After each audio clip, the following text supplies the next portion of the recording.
ये हम हैं और ये हमारी कार है। पारी हो रही है।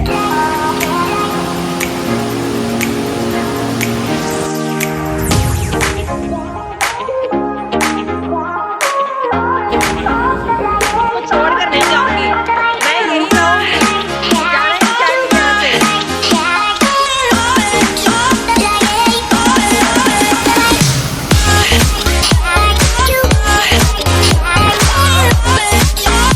तो आज हम जाएंगे उनके धाम जिन्हें जगत का पालनहारा कहा जाता है। आज हम जाएंगे चारों धामों में से दूसरे धाम जहां दर्शन मात्र से सारे कष्टों का निवारण हो जाता है। हम जाएंगे आज त्रिदेवों में दूसरे देव विष्णु जी के सर्वोच्च स्थल। तो चलते हैं बद्री के धाम बद्रीनाथ। होकर पूरी दुनिया से बेगाने आए हैं, बाबा देख तेरे दर पर तेरे दीवाने आए हैं। जय Badri Vishal. Hello friends, welcome back to my channel lovelies lovely life. तो आज आपको भारत के 4 धामों में से एक धाम बद्री धाम यात्रा को ले चलते हैं। उत्तराखंड के 4 धामों गंगोत्री, यमुनोत्री, केदारनाथ और बद्रीनाथ में से बद्रीनाथ धाम का विशेष महत्व है। बद्रीनाथ धाम भगवान विष्णु के 108 दिव्य अवतारों में से वैष्णव के लिए पवित्र मंदिरों में से एक है। यह मंदिर आदि शंकराचार्य द्वारा बनवाया गया था। उनको गंगा जी की 12 धाराओं में से एक अलकनंदा नदी में बद्रीनाथ जी के दर्शन हुए थे। वहीं आज का मंदिर 16वीं शताब्दी में गढ़वाल के राजा द्वारा बनवाया गया था। यह मंदिर उत्तराखंड के चमोली जिले में समुद्र तल से लगभग 3415 मीटर की ऊंचाई पर स्थित है। नर नारायण पर्वत के बीच मानो ऐसा लगता है कि अलकनंदा भगवान बद्री विशाल जी के चरण को धो रही हैं। यहाँ का सुंदर मौसम, बर्फ से ढके पहाड़, झरने, आसपास की हरी घाटी और पवित्र नदी पर्यटकों को यहाँ आने के लिए प्रेरित करती है। अमूमन बद्रीनाथ धाम वर्ष के केवल 6 माह के लिए ही खुलता है। यह मंदिर हर साल अप्रैल मई माह में बैसाख के अक्षय तृतीया के मौके पर खुलता है और दिवाली आते आते भारी बर्फबारी के कारण बंद हो जाता है। इसी कारण भगवान बद्रीनाथ जी की पूजा यहाँ से लगभग 46 किलोमीटर दूर जोशी मठ में की जाती है।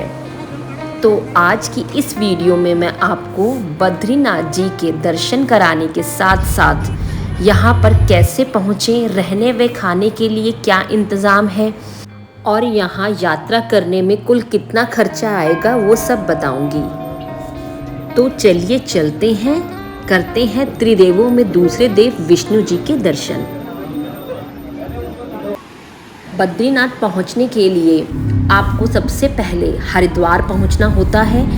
अगर आप ट्रेन से आते हैं तो आपको भारत के हर बड़े शहर से हरिद्वार के लिए आसानी से पैसेंजर या एक्सप्रेस ट्रेन मिल जाती है और आगे की यात्रा आप बस, mini bus, tempo, traveller, taxi किसी से भी कर सकते हैं।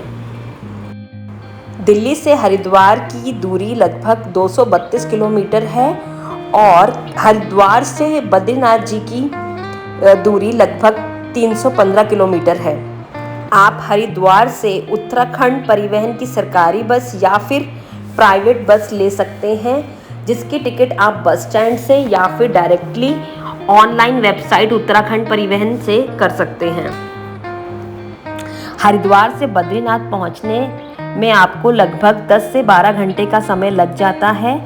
हमने अपनी यात्रा हरियाणा के रोहतक जिले से 12 अगस्त सुबह 6:30 बजे आरंभ की थी और हम उत्तराखंड के श्रीनगर में शाम 4:30 बजे तक पहुंच गए थे।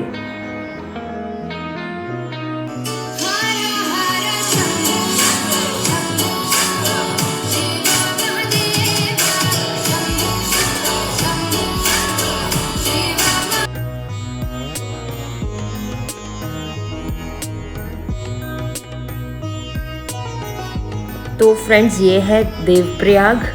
अलकनंदा तथा भागीरथी नदियों के संगम पर देवप्रयाग स्थित है और इस संगम स्थल के बाद इस नदी को गंगा नदी के नाम से जाना जाता है। हाँ जी, कहाँ पहुँच गए हम लोग? देवप्रयाग। देवप्रयाग। आज हम लोग जा रहे हैं बद्रीनाथ। अभी लगभग हम श्रीनगर और देवप्रयाग के बीच में हैं। यहाँ पे हमने नाइट स्टे किया था, तो अब हम लोग चलते हैं बद्रीनाथ की तरफ। दिखाते हैं आपको एक सुंदर व्यू। कर्णप्रयाग अलकनंदा और पिंडर नदियों के संगम पर कर्णप्रयाग स्थित है। पिंडर का एक नाम कर्ण गंगा भी है, इसीलिए इस तीर्थ संगम को कर्णप्रयाग के नाम से जाना जाता है। और ऐसा माना जाता है कि यह स्थान कभी जल के अंदर था और मात्र कर्णशिला नामक एक पत्थर की नोक जल के बाहर थी। तो फ्रेंड्स, हम लोग आए हुए हैं देवप्रयाग से ऊपर थोड़ा आ गए श्रीनगर की तरफ, और यहाँ आप देख रहे हैं यहाँ ताजे ताजे फ्रेश हम लोगों को मोमोज बना के भैया खिला रहे हैं। वेज मटेरियल बना हुआ रखा है, और ये देखिए इस तरह से मैंने स्टीमर में भी इसको लगा रहे हैं। फ्रेंड्स, रास्ता इतना सुंदर है ना कि आप अपने आप को रोक ही नहीं पाओगे और हर थोड़ी देर में रुककर कुदरत की सुंदरता को निहारना चाहोगे, और वाकई आपका मन नहीं करेगा घर वापस जाने को। बहुत सुंदर जगह है।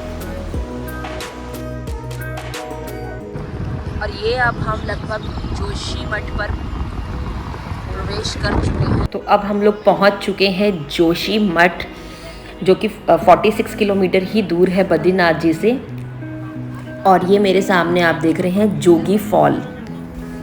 दिवाली के बाद अगले 6 महीने के लिए भगवान बद्रीनाथ जी की पूजा यहीं की जाती है। जोशीमठ क्रॉस करते ही हमें भोलेनाथ के दर्शन हो गए।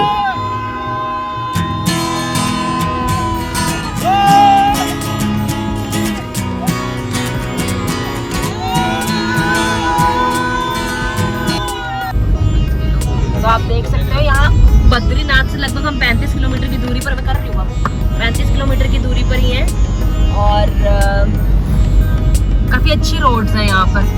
और जबकि हम रेनी सीजन में आए हैं काफ़ी, तो आप ये देख सकते हैं यहाँ पर 2 नदियों का संगम हो रहा है, और लगभग 32 किलोमीटर दूर है हम बद्रीनाथ से। और ये देखिए, यह है विष्णुप्रयाग। यह 2 नदियों अलकनंदा और धौली गंगा का संगम स्थल है। उत्तराखंड के 5 प्रयाग हैं: देवप्रयाग, रुद्रप्रयाग, कर्णप्रयाग, नंदप्रयाग और विष्णुप्रयाग।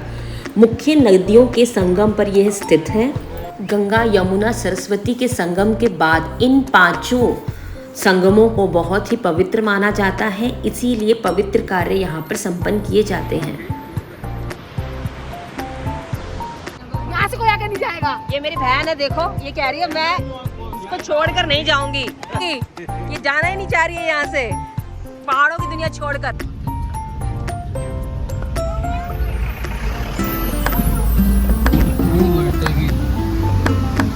Oh my God!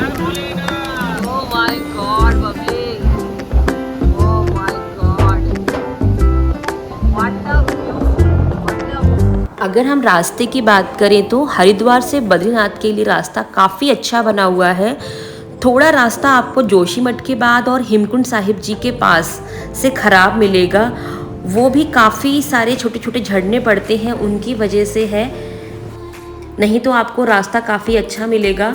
लगभग हेमकुंड साहिब जी से 10 किलोमीटर का जो रास्ता है वो थोड़ा सा चैलेंजिंग है।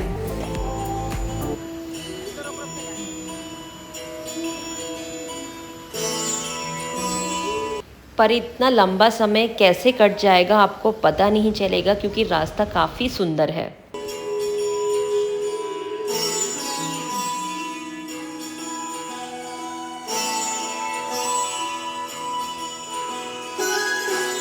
पार्वती बोली शंकर से सुनिए भोलेनाथ जी।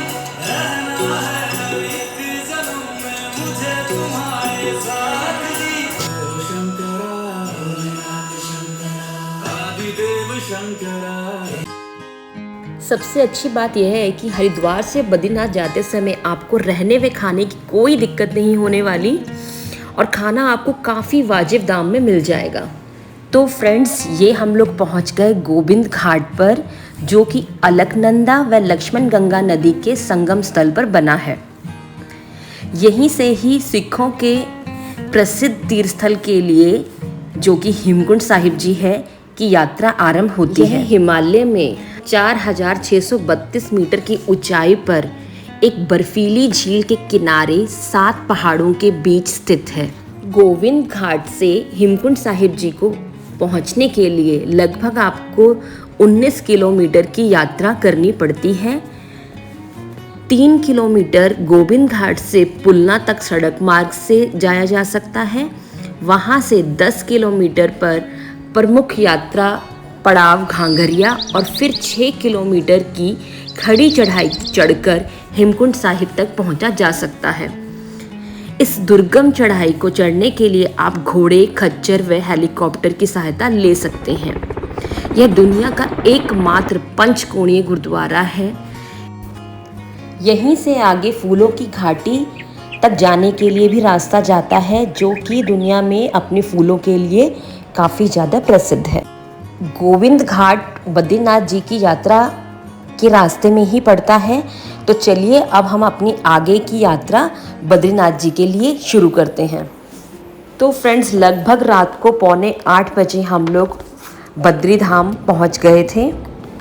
यहाँ हमने नाइट स्टे किया। आपको बहुत ही आसानी से यहाँ पर आश्रम, डॉर्मेट्री, होटल या धर्मशाला मिल जाएंगे। डॉर्मेट्री आपको लगभग 200 से 250 रुपये में मिल जाएगा। होटल में भी आप 1000 से लेकर 4000 रुपये तक में काफ़ी अच्छा होटल ले सकते हैं और उससे महंगे भी होटल यहाँ पर उपलब्ध हैं। फ्रेंड्स, हमने यहाँ पर नर नारायण गेस्ट हाउस लिया था और जिसके चार्जेस 1500 पर रूम थे। तो फ्रेंड्स, अब हम लोग जा रहे हैं दर्शन करने के लिए। यहाँ से बस आधा किलोमीटर की दूरी पर ही बाबा बद्रीनाथ धाम है और हम लोग वहीं जा रहे हैं। तो मैं अभी आपको व्यू देती हूँ। पीछे आप मेरे देख रहे हो, वो बादल हैं, सारे के सारे बादल बिल्कुल नीचे आ चुके हैं। पूरी घाटी बादलों ने घेर ली है। अब सीधा मंदिर में मिलते हैं। आज 14 अगस्त है और सुबह के लगभग 6:30 बज रहे हैं। हरे राम हरे राम। तो ये है बद्रीनाथ धाम का रोड में छोटी सी मार्केट है। ये इन मार्केट है, ये बद्रीनाथ की पीछे छोटी मार्केट। जैसा कि हर तीर्थ स्थल पर मंदिर के बाहर आपको बहुत सारी धार्मिक चीज़ें बिकती हुई मिल जाती हैं, ऐसा ही कुछ नज़ारा हमें यहाँ भी देखने को मिला। हमने भी यहाँ से कुछ सामान खरीदा। यही मेन रास्ता है जो लगभग आधा किलोमीटर का है, जो बद्रीनाथ मंदिर की तरफ जाता है। और उस रास्ते में आपको बहुत सारी दुकानें, होटल्स, आश्रम मिल जाएंगे। एक और बहुत इम्पॉर्टेंट चीज़, जब भी आप चार धाम यात्रा या फिर हेमकुंड साहिब की यात्रा करने के लिए जा रहे हैं, तो उससे पहले आपको चार धाम यात्रा रजिस्ट्रेशन करवाना पड़ेगा। और उसके लिए आप ऑनलाइन और ऑफलाइन दोनों तरीके से ही रजिस्ट्रेशन करवा सकते हैं। ऑनलाइन रजिस्ट्रेशन करने के लिए लिंक आपको डिस्क्रिप्शन बॉक्स में मिल जाएगा। और आप ऑफलाइन रजिस्ट्रेशन हरिद्वार, ऋषिकेश, जानकी चट्टी, ऐसे बहुत सारे 14 स्टेशंस हैं जहां पर आप क्या कर सकते हैं, इस तरह की रजिस्ट्रेशन को करवा सकते हैं। बट इट्स गुड अगर आप अपना रजिस्ट्रेशन पहले ही ऑनलाइन कर लेते हैं, क्योंकि ऑफलाइन रजिस्ट्रेशन करवाने में आपको काफ़ी सारा समय लग जाएगा। और ये इस बात पे भी डिपेंड करता है कि आप किस सीज़न में आ रहे हैं, और अगर ज़्यादा भीड़ हुई तो रजिस्ट्रेशन करवाने में काफ़ी समय लग जाता है।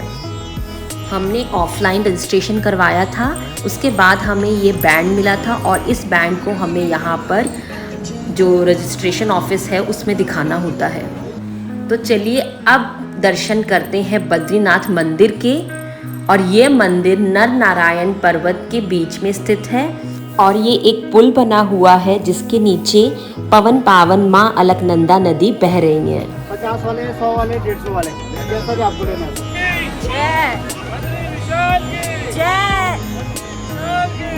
पुल से बाईं ओर तप्त कुंड है और ऐसा माना जाता है कि यहाँ स्नान करने से सभी प्रकार के चर्म रोगों से मुक्ति मिलती है। तप्त कुंड का पानी बाहर से छूने पर काफ़ी गर्म लगता है और लेकिन जब हम इसमें स्नान करने लगते हैं तो ये हमारे शरीर के तापमान के अकॉर्डिंग हो जाता है। यहाँ पर इस मुख्य धारा को 2 भागों में बांटा गया है, जिससे महिलाओं व पुरुषों के लिए अलग अलग स्नान कुंड तैयार किए गए हैं। मंदिर चारों ओर से बर्फ की ढकी पहाड़ियों से घिरा हुआ है, लेकिन फिर भी इस तप्त कुंड का जो पानी है उसका तापमान 50 से 55 डिग्री तक रहता है। यह भी अपने आप में आश्चर्य की बात है कि अलकनंदा का जल बर्फ की तरह शीतल है, जबकि इस कुंड में काफी गर्म पानी निकलता है। तो चलिए बात कर लेते हैं पवन पावन बद्रीनाथ धाम की यात्रा किस वक्त हमें करनी चाहिए। तो अगर आप मई जून में आना चाहते हैं, जब बच्चों की छुट्टियां होती हैं, तो यहाँ पर आपको काफ़ी भीड़ मिलेगी और दर्शन करने के लिए आपको घंटों लाइन में लगना पड़ेगा। लेकिन अगर आप मॉनसून में आते हैं तो आपको भीड़ काफ़ी नहीं मिलेगी, जैसे कि हम मॉनसून में आए थे, बट आपको लैंडस्लाइड होने का सामना करना पड़ सकता है। इसलिए आपको सितंबर या अक्टूबर मंथ में यहाँ आना सबसे अच्छा रहता है, क्योंकि यहाँ पर ज़्यादा भीड़ भी नहीं मिलती और मौसम भी काफ़ी अच्छा हो जाता है। तो अब हम लोग पहुँच गए हैं मंदिर के अंदर और सामने है बद्रीनारायण की मूर्ति। यह मूर्ति 3.25 फीट लंबी शालिग्राम से निर्मित है। यह भगवान विष्णु की 8 स्वयंभू प्रतिमाओं में से एक है। वैसा ही लगा तो ना वो जगन्नाथ जी जैसा, जगन्नाथ जी जैसा ही है। बद्री विशाल जी के दर्शन करने के बाद मंदिर के आंगन में अन्य 4 मंदिर और उपस्थित हैं, जिसमें श्री हनुमान जी मंदिर, नर नारायण मंदिर, क्षेत्रपाल घंटाकरण जी का मंदिर और महालक्ष्मी मंदिर उपस्थित है।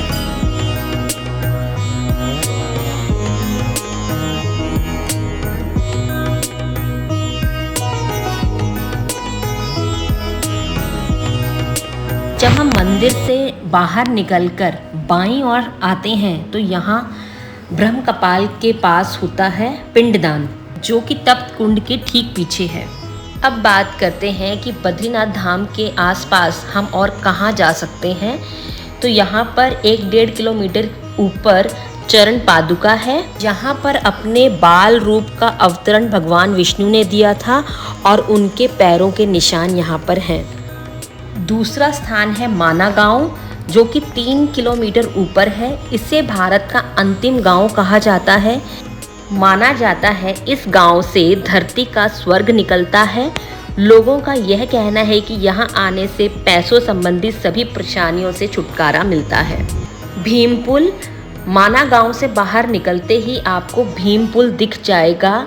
महाभारत काल में पांडवों की स्वर्ग की यात्रा के दौरान एक भारी चट्टान को सरस्वती नदी के ऊपर रखा था, इसे ही भीमपुल कहा जाता है। अन्य दार्शनिक है वेद व्यास गुफा। ऐसा कहा जाता है कि 18 पुराणों और महाभारत की रचना महर्षि वेद व्यास जी ने यहीं पर की थी।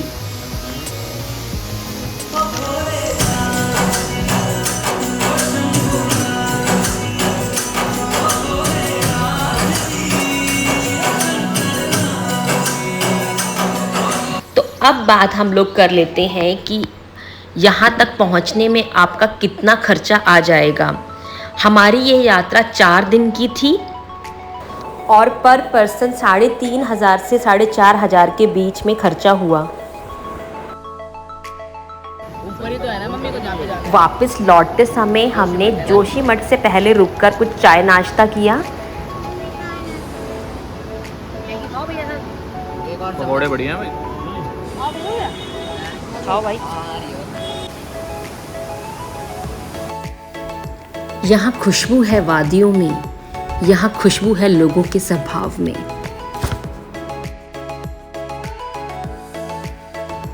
सब कुछ इतना सुंदर है ना यहाँ कि आपका बिल्कुल मन नहीं करेगा कि आप यहाँ से छोड़कर इस जगह को जाएं। बट दूसरे पड़ाव को करने के लिए एक पड़ाव को छोड़ना पड़ता है।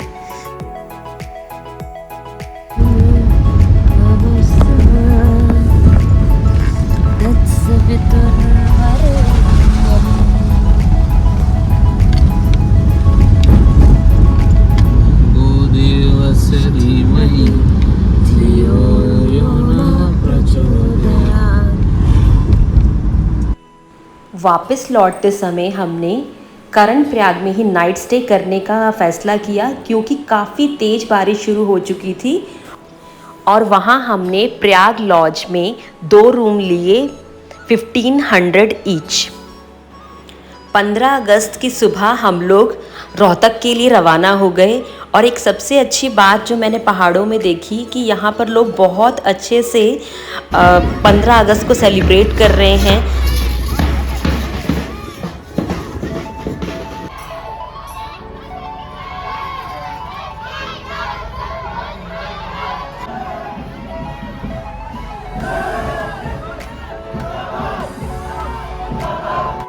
आशा करती हूँ कि जितनी खूबसूरत हमें ये यात्रा लगी थी उतनी ही खूबसूरत आपको ये वीडियो लगी होगी। अगर आपको ये वीडियो अच्छा लगा हो तो please like share and comment and please subscribe my channel. तो मिलते हैं नेक्स्ट वीडियो में। Till then bye bye.